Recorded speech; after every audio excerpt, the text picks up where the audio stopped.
Marwadi university మంచి భవిష్యత్తు కోసం తెలుగు విద్యార్థులు ఇష్టపడే యూనివర్సిటీ. కాల్ 9059052378 905905. మున్సిపాలిటీ పరిధి అట్లాగే రాఘవేంద్ర నగర్ కాలనీలో ప్రస్తుతం అయితే మనం ఉన్నాం. ఎందుకంటే పొద్దున జరిగినటువంటి ఇన్సిడెంట్, ఈ ఇంట్లోనే ముగ్గురు పిల్లలకి విషమిచ్చి తల్లి కూడా అదే అన్నం తినడం జరిగింది. అయితే తల్లి ప్రస్తుతం అయితే అంటే హాస్పిటల్లో ట్రీట్మెంట్ తీసుకుంటుంది. కానీ ఇదే ఇంట్లో ముగ్గురు పిల్లలు ఆ తల్లి పెట్టిన అన్నం తిన్న తర్వాత పాపం వాళ్ళకు కూడా తెలియదు, నురగలు కక్కుతూ పాపం పొద్దున్న లేసేసరికి చనిపోయినటువంటి సిచ్యువేషన్. ఇదే ఇల్లు మనం చూడొచ్చు. సో ఒక్కసారి లోపలికి వెళ్దాం. ఇప్పుడైతే తాళం వేసి ఉంది, ఎందుకంటే అందరు కూడా ఈ ముగ్గురు పిల్లలు ఎవరైతే ఉన్నారో ఆ ముగ్గురు పిల్లల మృతదేహాల్ని ప్రస్తుతం అయితే గవర్నమెంట్ హాస్పిటల్కి అయితే తీసుకువెళ్ళిండ్రు. ఆ తర్వాత పోలీసుల విచారణలో భాగంగా ఈ ఇంట్లో ఎవరైతే ఓనర్ ఉన్నాడో అంటే వాళ్ళ భర్త ఎవరైతే ఉన్నారో అతన్ని పోలీసుల విచారణలో భాగంగా పోలీస్ స్టేషన్ లో ఉన్నారు. అట్లాగే ఈమె ఎవరైతే ట్రీట్మెంట్, రజిత ఎవరైతే ఉన్నారో తల్లి, ఆమె హాస్పిటల్లో ట్రీట్మెంట్ తీసుకుంటున్న సిచ్యువేషన్. ఇక్కడ నుంచి చూడొచ్చు, విండో అయితే ఓపెన్ ఉంది. ఇది లోపల ఇల్లు అన్నమాట.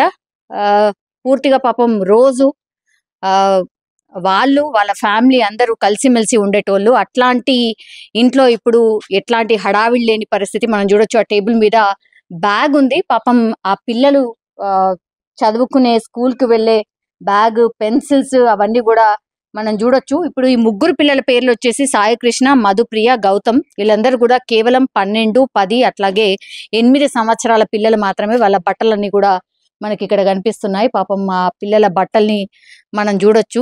ఇది అంటే లోపల కాలనీ లోపల ఉంది, అంటే కిరాయికి ఉంటూ వీళ్ళు ఇక్కడ జీవనం సాగిస్తున్న పరిస్థితి. చాలా చిన్న ఇల్లుగా కూడా మనకైతే కనిపిస్తోంది.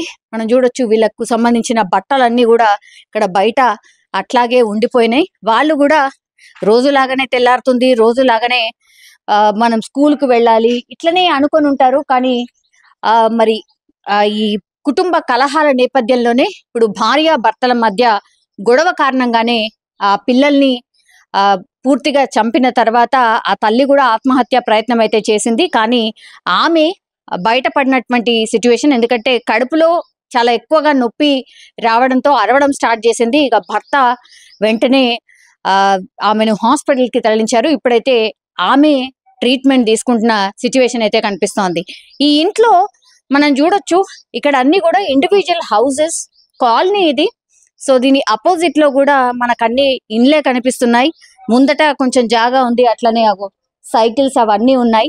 భర్త ఈయన వాటర్ ట్యాంకర్ కి సంబంధించిన జాబ్ చేస్తూ ఉంటారట. అంటే ఎండాకాలం వచ్చింది కాబట్టి ఈ వాటర్ ట్యాంకర్స్ ఎక్కువగా ఉపయోగిస్తున్నారు. ఎందుకంటే గ్రౌండ్ లెవెల్లో వాటర్ పడిపోయింది కాబట్టి చాలా మట్టుకైతే ఈ బుకింగ్స్ అన్ని కూడా ఎక్కువ అవుతున్నాయి. సో దానికి సంబంధించిన డ్రైవర్ ఆయన. సో నిన్న రాత్రి వరకు కూడా ఆయన అదే డ్యూటీ చేసుకొని ఇంటికి వచ్చాడు. ఇంటికి వచ్చిన తర్వాత నార్మల్ గానే పిల్లలకు అన్నం పెట్టి రోజులాగానే పడుకున్నారు అందరూ అని అనుకున్నాడు. కానీ అనుకున్నటువంటి సంఘటన ఆయన కూడా షాక్ అయిపోయిన పరిస్థితి. కానీ వీళ్ళిద్దరి మధ్యలో కొంత మనస్పర్ధలు అయితే ఉన్నాయి, గొడవ పడేవాళ్ళు అన్నటువంటి మాట చెప్తూ ఉన్నారు. అట్లాగే ఈ చుట్టుపక్కల వాళ్ళ దగ్గర నుంచి కూడా కొన్ని, అంటే ఎప్పుడైనా నిజంగా గొడవ పడ్డ సందర్భాలు ఏమైనా ఉన్నాయా, గొడవ పడ్డట్టు ఏమైనా వినిపించాయా ఏంటి అనేది కూడా కనుక్కునే ప్రయత్నం చేద్దాం. కానీ ఈ ఇంట్లో రోజు లాగానే వాళ్ళు కూడా తెల్లారుతుంది, అగైన్ మనం స్కూల్ కి వెళ్ళొచ్చు ఇదంతా అనుకొని ఉంటారు. కానీ తల్లి డిసైడ్ అయిపోయింది, ఖచ్చితంగా ఇంకా ఉండలేను, మా ఇద్దరి మధ్యలో గొడవ కారణంగా పిల్లలు బలైపోతారు కాబట్టి వాళ్ళని బతికించి కూడా నేను ఏం చేయలేను కాబట్టి తను ఆత్మహత్య చేసుకోవడం, అట్లాగే పిల్లలకు కూడా అన్నంలో మరి ఏం కలిపిందా ఏంటో తెలీదు, కానీ విషంలో ఏదో కలిపింది, వాళ్ళకి తినిచ్చింది, ఆ తర్వాత తను కూడా తినింది. కానీ గట్టిగా కడుపు నొప్పి రావడంతో గట్టిగా అరవడం, ఆ తర్వాత హాస్పిటల్ కి తరలించడం అయితే జరిగింది. ఒకసారి మాట్లాడదాం. ఎవరమ్మా మీరు? ఇక్కడ రెంట్కుంటున్నా. ఏమైందమ్మా, తెలిసిందా ఏమైనా?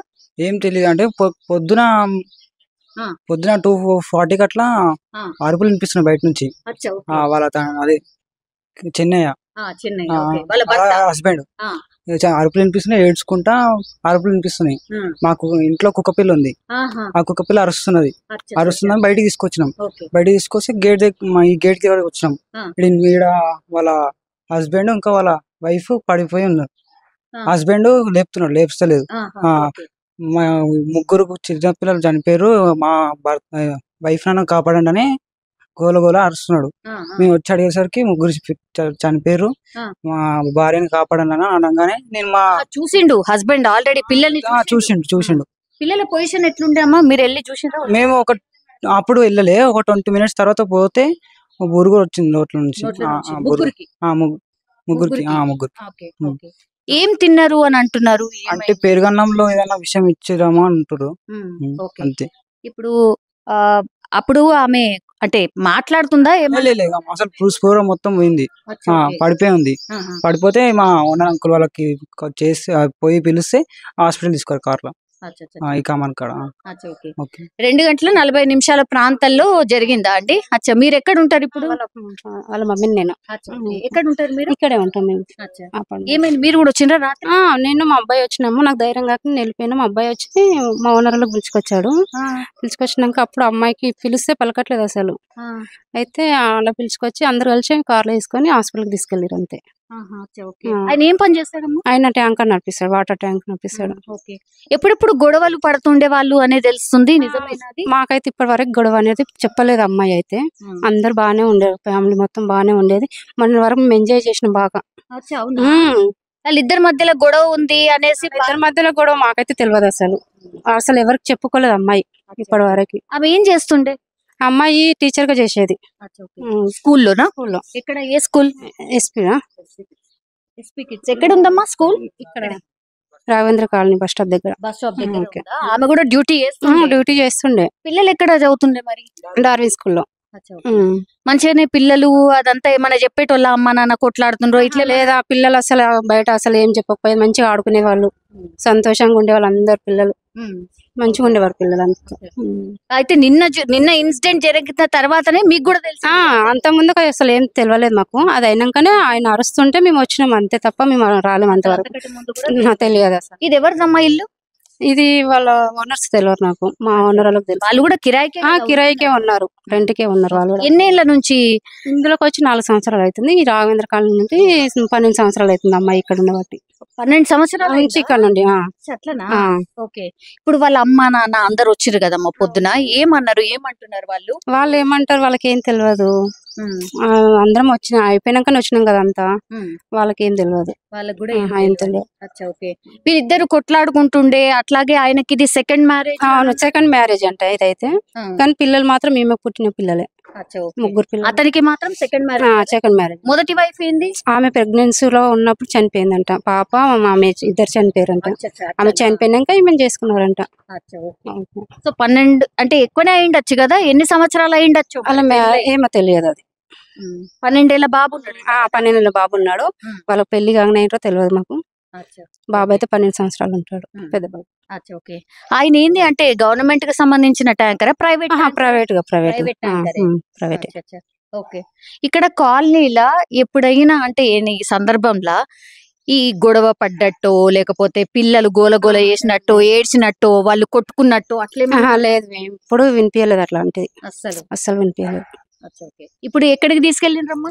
ఏ ఊరి వీళ్ళది నాకు తెలియదు. అవుడు గాంధీకి అయితే తీసుకెళ్లారంటే పిల్లల ముగ్గురికి. సో అది అంటే నిన్న ఇక్కడేనమ్మా? ఇక్కడేనా రాత్రి? సో రాత్రి ఇక్కడ రూమ్ ల నుంచి బయటికి తీసుకొచ్చి హెల్ప్ కోసం ఏడ్చుకుంటూ అరుస్తున్నాడు. అరిస్తే మా కుక్క పిల్ల ఉంది, కుక్క పిల్ల అరుస్తుందని మేము బయటకు వచ్చాం. చూస్తే పడిపోయి ఉన్నాడు, పిలిచిండు హెల్ప్ చేయండి అని. వచ్చి చూస్తే ఏమైందంటే ముగ్గురు పిల్లలు చనిపోయారు, మా భార్యను కాపాడండి, తొందరగా కార్ తీసుకురండి అంటే మేము మా ఓనర్ అంకుల్ పోయి కార్ తీసుకురామని పంపించినాము. హాస్పిటల్ పంపించాం, హాస్పిటల్ పోయారు. ఏ హాస్పిటల్? కమాన్ కాడ పెనిస్ ఎట్లుందట తెలిసిందా? ఓ 10 minutes కి ఓకే అంట. ఇప్పుడు ఐసీలో పెట్టిరంట. ఇప్పుడు ఆయన ఎక్కడ ఉన్నాడు? వాళ్ళ హస్బెండ్ వైఫ్ తోనే ఉంది, వైఫ్ తోనే ఉన్నాడు. ఆయన ఏం చెప్తున్నాడు అంటే ఆయనకు విషయం తెలుసా? నిన్న తెలీదు, వచ్చి తిన్నాను మళ్ళీ వెళ్ళిపోయినాను, ఆర్డర్ వచ్చింది, ట్యాంక్ ఆర్డర్ వచ్చింది, వెళ్ళిపోయినా మళ్ళీ వచ్చిన ఒక 1 o'clock అట్లా తెలిసింది నాకు అని చెప్పినాను. ఓకే. అంటే వాళ్ళ వైఫే డోర్ తీసుంటది కదా, అంతే కదా? ఇప్పుడు పోలీసులు ఇక్కడ ఏం తీసుకెళ్ళిండ్రమ్మా? ఏం క్లూస్ అంటే లోపల తిన్నాయి అవన్నీ టాబ్లెట్స్ ఏవో టాబ్లెట్స్ అవి కూడా దొరికినాయా? అవి టాబ్లెట్స్ ఏమో తెలియదు కానీ ఆ. ఒక కప్పులు అవన్నీ తీసుకుపోయారు ఎవిడెన్స్. ఆ పెరుగన్నం అవన్నీ తీసుకు అందరికి పెట్టిండ్రు, తను కూడా తిన్నది అంతేనా? మరి హస్బెండ్ కి అన్నం అది తెలియదు, అది కూడా అంటే ఆయన తెలియదు అంట పెరుగన్నం తినలేదు. తెలియదు. ఓకే. సో ఇది మనం చూడొచ్చు ఇంట్లో అది జరిగినటువంటి సంఘటన. యాక్చువల్లీ ఆయనకు కూడా తెలిసేసరికి అంటే ఆమె గట్టిగా అరవడం, కడుపు నొప్పి అని అరవడంతో ఇక్కడ చుట్టుపక్కల వాళ్ళకు తెలిసింది తప్పించి అంతకంటే ముందు అసలు ఏం జరిగింది ఏంది అనేది తెలియదు. లోపలికి వెళ్ళి చూస్తే పిల్లలు చనిపోయి ఉన్నారు, నోట్ల నుంచి నిరుగలు వచ్చాయి. ఆ తర్వాత ఆమెకు కడుపు నొప్పి అని గట్టిగా అరుస్తుంటే ఇక్కడ దగ్గరున్న వాళ్ళే పాపం హెల్ప్ చేసి ఆమెను హాస్పిటల్ కి తరలించిండ్రు. ఇప్పుడు ప్రస్తుతం అయితే ఆమెకు ట్రీట్మెంట్ కొనసాగుతోంది. ఆమెతో పాటే ఇప్పుడు వాళ్ళ హస్బెండ్ కూడా అక్కడే హాస్పిటల్ దగ్గర ఉన్నారట. సో కేసు అయితే ఇన్వెస్టిగేషన్ చేస్తున్నారు పోలీసులు. మరి విచారణలో ఎలాంటి నిజాలు తెలుస్తాయి ఏంటి అనేది చూడాల్సిందే. పొద్దున జరిగిన ఇన్సిడెంట్ తర్వాతనైతే ఇప్పుడు రజితని ఇక్కడ పెనేషియా మెరిడియన్ హాస్పిటల్కి తీసుకొచ్చిండ్రు. అది వాళ్ళ ఇంటికి ఆల్మోస్ట్ చాలా దగ్గరగా ఉంది. సో ఎమర్జెన్సీ ట్రీట్మెంట్ అయితే నడుస్తోంది. అయితే చెన్నై ఎవరైతే ఉన్నారో అంటే రజిత వాళ్ళ భర్త చెల్లెలు అనమాట. ఒక్కసారి మాట్లాడదాం అసలు ఏమైంది ఏంటిది అనేది. తెలియదు. చూసిండ్రా రజితని? చూసిండ్రా? చూడలేదు. పోయినాం కానీ పంపించలే. ఏడున్నది పైన ఉంది కానీ పోనీయలే సారోళ్ళు, వద్దు అని చెప్పిర్రు, వచ్చేసినాం. ఎవరు సారోళ్ళు అంటే ఎవరు? ఆడ ఉంటారు కదా గేట్ కాడ, పెద్ద సార్ గిట్లా చెప్పిండు, వద్దమ్మా చూడొద్దు తర్వాత పంపిస్తామని చెప్పారు. పంపిస్తామన్నారు. ఇప్పుడు అంటే డాక్టర్ సార్లా పోలీసు వాళ్ళు? డాక్టర్ సారు అందరు పోవద్దు, పంపిస్తాం, ఇప్పుడు రీఛార్జ్ చేస్తున్నాం అని చెప్పిండ్రు. డిశ్చార్జ్ చేస్తున్నారా మరి? ఏమో చేస్తారో ఎట్లున్నా కానీ పంపిస్తామని చెప్పారు. మరి మీరు ఏడుంటారు? మేము ఊళ్ళు ఉంటాం అక్కడ, మిర్జిల్ మండలం మాది. మేము ఊళ్ళరాళ్ళు ఉంటాం, మేము కూలినాలు చేసుకుంటాం. ఈ చెన్నై ఏం చేస్తాడు? ట్రాక్టర్ నడిపిస్తాడు, నీళ్ళ ట్యాంకర్ నడుపుతాడు. మరి ఏమైంది మనకు తెలియదమ్మా. నేను ఊళ్ళుంటే నాకేం తెలుసు, నీవైనా తెలియదు ఏం చెప్తాం. మేము ఊళ్ళకి వెళ్ళి వస్తే మీ ఆపత అంటే మేము వచ్చేసినాం. ఎవరు చెప్పారు మీకు? ఎవరు చెప్పారంటే మా అన్న, ఆ ఇంటి పక్కల ఆయన మా అన్నకు ఫోన్ చేసిండంట. ఏమని అంటే మా అన్న ఇట్లా అప్పుడే వచ్చిండో మరి ఎట్లా వచ్చిండో తెలియదు నాకు, కానీ అన్న ఇట్లా అయ్యింది, నేను హాస్పిటల్ ఉన్నా రానా అని అన్నాడంట. అంటే చెల్లి నాకు తమ్ముడికి ఇట్లా ఫోన్ చేసిండు రా అని మా అన్న పిలిచిండు నన్ను. అంటే ఏమైంది అన్న అంటే నాకు ఏది చెప్పలే మా అన్న. మేము ఈ కమాన్ కాడికి వచ్చినాక గుర్తయింది అంతే. ఎంతమంది మీరు? మేము 7 మంది, మా అమ్మకు 6 మంది అన్నోళ్ళు, 4 అన్నోళ్ళు, 2 తమ్ముళ్ళు, నేను 7 మంది. ఎప్పుడైంది పెళ్ళి? ఎప్పుడైంది చెన్నై? ఏమో ఇంకా అవన్నీ ఏం తెలుసు. మీ అన్నకు అట్లా అని కాదు, మేము చదువుకుంటేనేమో ఈ నెల ఆ నెల అన్న నీకు వస్తుంది. మేము చదువుకొని వాళ్ళము కూలినాలు చేసుకుంటే వాళ్ళం అంటే ఎట్లుంటుంది. పెళ్ళి ఎప్పుడైందంటే ఇప్పుడు కూలినాలు చేసుకుంటే వాళ్ళకి ఏం తెలుస్తుంది. ఏంట్లా అంటే 10 ఏళ్ళ అయినా 15 ఏళ్ళ అయినా ఇట్లా అంటాం, మాకేం తెలుసు ఉంటుంది. ఒక 15 ఏళ్ళు అయి ఉంటుందా? అయి ఉంటుంది. పిల్లగానికి 12 పడ్డాయి. ఇప్పుడు పెద్ద పిల్లగానికి 12 పడ్డాయి, పెద్దోనికి 12 పడ్డాయి, బుజ్జికి 10, చిన్నోనికి 9 ఉంటాయి. అంటే ఇంకా అటు ఇటులు ఉంటారు అన్నట్టు, కానీ ఇంకా అలా డేటు అంటే ఆమెకు దగ్గర కానుపు అంతే. మా వదిన మంచిది, మా అన్న మంచోడు. వాళ్ళకి ఏం జరిగింది మాకు తెలియదు. ఇద్దరు మంచోళ్ళు అయితే మరి పిల్లల్ని చంపి మీ వదిన ఎందుకు మరి విషం తిన్నది?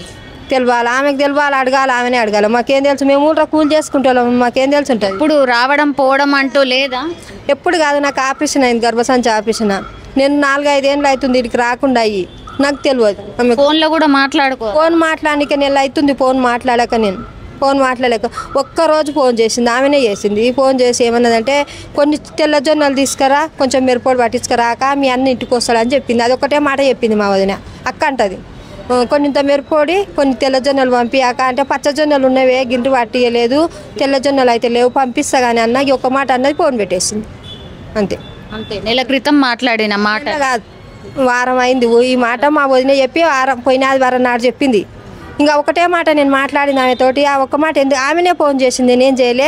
చేసి అమ్మ మిరపొడి అయిపోకొచ్చిందమ్మా, మిరపొడి అని అంటే సరే లేపే పట్టిస్తా. సో అప్పుడిప్పుడు మాట్లాడుకునేటోళ్ళు, కానీ మరి మీ అన్నకు వదినకి ఏమన్నా గుసలాటలు ఏమన్నా? ఏమో నాకు తెలియదు అమ్మా. మంచిగా ఉన్నారు, ఉన్న రోజులైతే మంచిగానే ఉన్నారు. నాకైతే తెలియదు దూకేనే మేము ఏమని చెప్తాం చెప్పు. ఇప్పుడు తెలిసిందే, చూసినామంటే పీనియన్ చూసినామంటే చూసినా అని చెప్తాం. చూడండి ఏం చెప్తాం మేము. మా అన్న మా వదిన గురించి అయితే మాకు ఏది తెలియదు, ఎన్నడూ వీక్లాలే మా ముందల. ఇప్పుడు 3 పిల్లలు చనిపోయి ఉన్నారు కదా, పోయి చూసిండ్రా ఇంట్లో? చూసినాం, ఇంట్లో కోలే. పోనీయలే సార్ వాళ్ళు, బయటనే లివాడు చూసినాం. టీవీ లైన్ వాళ్ళు కూడా ఉన్నారు ఆడ, బయటనే ఉన్నాం. పోనీయలే అంటే పోవద్దమ్మా అని చెప్పారు. వాళ్ళు తీసుకొస్తుంటే రోడ్ మీద ఇట్లా సైడ్కి లివాడు చూసినాం. బాబును ఒక బాబుని చూసినాం, ఒక బాబుని చూడలే. ఎందుకు చూడలే అంటే పరదేసిరు ముఖం మీద. పాపను చూసినాం. మరి అట్లా అంటే ముగ్గురు పిల్లలు కదమ్మా, ఏమైంది అంటావు? తెలియదు, నాకు తెలియదమ్మా. నేను ఊళ్ళో ఉంటా, నాకు తెలియదు. ఊరికే ఎందుకంట తెలియదు. మీకు అమ్మ నాన్న ఉన్నారా? అమ్ముంది కానీ చేత కాదు మా అమ్మకు. నాయన లేడు. చెప్పిండ్రా ఇట్లా అయిందని? చెప్పలే, తెలియదు ఇంకా కూడా. అమ్మకు తెలియదు. మరి ఒక్కళ్ళే ఉన్నారు ఏంది? మిగతా అక్క చెల్లెళ్ళు అన్నదమ్ములు లేరు? అందరు పిలిపిన్గా ఇంకా పోయి ఒక్కరం ఎందుకు ఉన్నాము? ఉన్నాం, ఇలా 4 ఉన్నాము, 5 మంది ఉన్నాం. ఇప్పుడు ఏ ఊరు ఏడ చేస్తున్నారు మరి? ఊళ్ళరా మాదా మెతికి వెళ్ళి తలకొండపల్లి మండలం అక్కడ. మరి మీ అన్న మీదనే ఆరోపణలు వస్తున్నాయి కదా, గుసలాడుకున్నారనో లేకపోతే ఇంకోటనో. మరి పోలీసులు తీసుకుపోయినరు కదా? తీసుకుపోయారు కరెక్ట్. కానీ మా అన్న అట్లోటోడు కాడు. అంటే కాడు మా అన్న. ఇంకా వాళ్ళిద్దరికే తెలియదు. ఇప్పుడు మా వదిన ఉంది కదా, మా వదిన మంచిగా ఉంది. మా వదినతోటే తెలియాలి, వాళ్ళిద్దరికి సంబంధమే తెలియాలి. మాకేది తెలియదు. మా అన్నలకు తెలియదు. మాకు ఊళ్ళో మేమైతే వాళ్ళు ఊళ్ళారు. ఇప్పుడు ఎవరి ఇంట్లో ఉన్నది ఎవరికి తెలుస్తుంది? మాకు తెలియదు. కాదమ్మా, అంటే మీ అన్నకు ఆల్రెడీ ఒక మ్యారేజ్ అయింది, ఇప్పుడు సెకండ్ ఆమెనా? అవును. ఎందుకట్లా? ఏమైంది? ఇట్లా మొదట ఆమె ఏమైందంటే కన్నలేక చచ్చిపోయింది. కన్నలేక జడ్జిగానే చచ్చిపోయింది ఆమె. చచ్చిపోయినాక వాళ్ళు వచ్చిర్రు, పిల్లని చూసుకున్నాం, మాట్లాడుకున్నాం, పెళ్లి చేసుకున్నాం. ఈమె కూడా రెండో పెళ్ళ? ఈమె కూడా ఏం కాదు మొదటి పెళ్ళి. పెళ్ళైన కాడి నుంచి బాగానే మంచిగానే ఉండ్రు. అప్పటి నుంచి అయినా మంచిగానే ఉన్నారు. ఆమె ఏం చేస్తుంది మీ వదిన? మా వదిన ఇంట్లోనే ఉండేది, కానీ ఇప్పుడు ట్యూషన్ చెప్పనికే పోతుందంట. నాకు తెలియదు. మా వదిన ట్యూషన్ చెప్పనికే పోతున్నా అన్నది కానీ తెలియదు మాకు. అప్పుడు పిల్లలు చిన్నగా ఉన్నారు, చిన్న దగ్గర కానుకున్నది, ఇంటికానే ఉన్నది మా వదిన. ఇప్పుడు డాక్టర్లు ఏం చెప్తున్నారు మరి? ఇంకేం చెప్పలే అమ్మ. ఏం చెప్తలేరా? మంచిగానే అయితే ఉందా? మంచిగానే ఉందా సార్ అన్నాడు. మంచిగా ఉందా అన్నాడు. మరి పిల్లలకి ఇట్లా అయింది అసలు ఏమన్నా తెలుసా అతనికి? మేము పోతే చెప్పుదాం, మాకు ఆమె చెప్పు. మేము పోయింది మేమేం చెప్తాం? ఏం తెలియదు. ఆమె గుర్తులేదా? ఇంకా ఆమెకు మేము పోలే, మాకు తెలియదు. ఆమె మా తోడు చెప్తేనే కదా మాకు తెలిసేది. మేము పోయి ఆమె తోడు చెప్తే ఆమెకు తెలుస్తుంది. మేము పోలే. ఇప్పుడు ఎవరెవరు వచ్చారు? ఇప్పుడు మీరు ఒక్కళ్ళు కాకుండా ఇంకెవరున్నారు? మా వదిన ఉంది, మా అన్నుండు, మా తమ్ముడు, అందరు ఉండరు. ఎవరు తమ్ముళ్ళు? ఎవరు?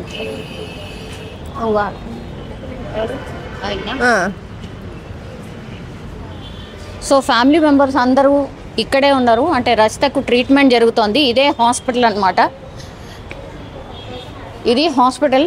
సో రాత్రి ఐ థింక్ ఎమర్జెన్సీలో భాగంగా వీడికి తీసుకొని వచ్చి ఉంటారు. ఎమర్జెన్సీ కేసు లాగా తీసుకొచ్చిర్రా అండి నిన్న రచితని? అవును మేడం. ఓకే. ఎన్ని గంటలకు వచ్చిండ్రండి? అది నాకు ఐడియా లేదు మేడం.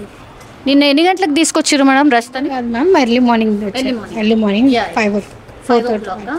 ఎట్లుండే ఆమె కండిషన్? ఎట్లుండే అంటే తనకి కాన్షియస్లో లేరు. ఓకే. ఆమెతో పాటు ఎవరు ఉండండి? అంటే నైట్ షిఫ్ట్లో ఉన్న వాళ్ళు ఉన్నారు మ్యామ్, మేము లేవు. మేబీ వాళ్ళ హస్బెండ్ ఒక్కడే ఉండిండొచ్చా? Yes ma'am. అంతే. ఇప్పుడు ఎక్కడ ట్రీట్మెంట్ అవుతుంది? ఐసీయూలో అవుతుంది. ఐసీయూలో ఉంది. ఇప్పుడు ఓకేనా? బాగానే ఉందా? కాన్షియస్ మాట్లాడుతుందా? అంటే మాట్లాడుతుందని అంటే బాగానే ఉన్నారు ఇప్పుడు. ఫైన్. అంటే she is in conscious. She can talk. No, she's taking something. అంటే తింటుంది, చేస్తుంది, normal. That she is in conscious. That's it, madam. ఒకటి యాక్చువల్లీ అంటే సూసైడ్ అటెంప్ట్ కేసు కాబట్టి తనకేమైనా తెలుసా? అంటే లైక్ వాళ్ళ పిల్లలు చనిపోయినారన్న ముచ్చట తెలుసు? తనకి ఏం తెలియదని చెప్పారు. యాక్చువల్లీ తనకి హాస్పిటల్కి వచ్చిందన్న విషయం కూడా గుర్తులేదని చెప్తున్నారు. అవునా? సో పిల్లల గురించి అసలు ఏం తెలియదు మ్యామ్. మరి వాళ్ళ హస్బెండ్ని పోలీస్ కస్టడీలో ఉన్నాడా? ఎక్కడ ఉన్నాడు? I don't know ma'am. Even we don't have. ఇప్పుడు నైట్ షిఫ్ట్లో ఉన్న వాళ్ళు ఎవరైనా ఉన్నారా? నో మ్యామ్, మార్నింగ్ వెళ్ళిపోయారు. మార్నింగ్ వస్తారు. ఇప్పుడు ఎప్పుడు డిశ్చార్జ్ చేస్తారు మరి రచితని? డాక్టర్స్ చెప్తారు మేడం. యాక్చువల్గా అయితే వాళ్ళ కండిషన్ని బట్టి చూసి చెప్తారు డిశ్చార్జ్ గురించి. వాళ్ళ ఫ్యామిలీ మెంబర్స్ని ఎవరినైనా చూడనిచ్చారా పైనకి వెళ్ళి? లేదు మ్యామ్. వస్తూ ఉన్నారు, వెళ్తూ ఉన్నారు అందరూ. ఎవరిని ఎలా చేయట్లేదు పైనకి? లేదు. ఆల్రైట్. సో మొత్తం మీద ఇది హాస్పిటల్. ఎమర్జెన్సీకి సంబంధించిన వార్డ్ ఇది. ఎమర్జెన్సీ వార్డ్ లోపల ఐ థింక్ ఇక్కడ మరి పైన ఎక్కడ ట్రీట్మెంట్ తీసుకుంటున్నారో తెలియదు, బట్ ఒకసారి చూద్దాం. ఇదే హాస్పిటల్ యాక్చువల్లీ. ఏం లేదండి, యాక్చువల్లీ రజిత అనే పేషెంట్ ఇక్కడ మీకు ట్రీట్మెంట్ తీసుకుంటున్నారు కదా సార్. సార్ ఎట్లా ఉంది? ఎట్లా ఉంది సార్? ఇప్పుడు కండిషన్ ఓకే అండి, బాగానే ఉంది ఇప్పుడు తన కండిషన్. ఇప్పుడు ఓకే అంటే ఎట్లా కడుపు క్లీన్ చేసిరా, ఎట్లా ఏం ట్రీట్మెంట్? అంటే యాక్చువల్గా తెలియదు తనకు, వాళ్ళకి యాక్చువల్గా ఏదో ఫుడ్ తేడా ఉందన్నట్టు చెప్పారు. వాళ్ళు చెప్పడం బట్టి దాన్ని బట్టి మనము స్టమక్ వాష్ అట్లాంటివి చేసాము. ఇప్పుడైతే తను వచ్చినప్పుడు అపస్మారక స్థితిలో ఉంది అంటే తను వాళ్ళు చెప్పిన దాన్ని బట్టి ఇంట్లో అలా పడిపోయిందని చెప్తున్నారు. ఇక్కడికి వచ్చిన తర్వాత ఒక 2-3 అవర్స్ తర్వాత మేము తను కాన్షియస్ అయిపోయింది, కంప్లీట్ కాన్షియస్ అయిపోయింది 2-3 అవర్స్ తర్వాత. ఓకే తను ఇప్పుడైతే బెటర్గానే ఉందండి.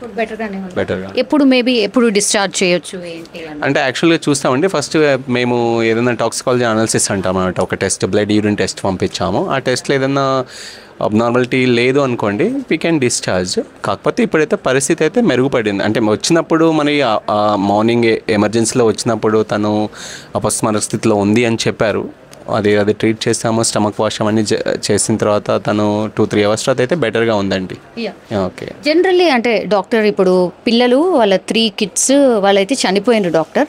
ద సేమ్ ఫుడ్ తిని కూడా తీసుకుంది అంటున్నారు. ఇన్ జనరల్లీ అంటే ఎంత డోస్ తీసుకుంటే అట్లా అవుతుంది? అంటే food if you don't know exactly what kind of thing they are taken అనేది తెలియదు, సబ్స్టెన్స్ అనేది తెలియదు. అసలు నిజంగా అది మనం టాక్సికాలజీ రిపోర్ట్ వస్తే మనం చెప్పగలుగుతాం ఏమన్నా దానికి. ఒకవేళ ఏదో ఫోరెన్సిక్ రిపోర్ట్ కానీ ప్రిలిమినరీ ఫోరెన్సిక్ రిపోర్ట్ బట్టి కూడా మనం అదే ఫుడ్ తీసుకోవడం వల్ల జరిగిందా ఇంకేంటి అనేది తెలుస్తుంది.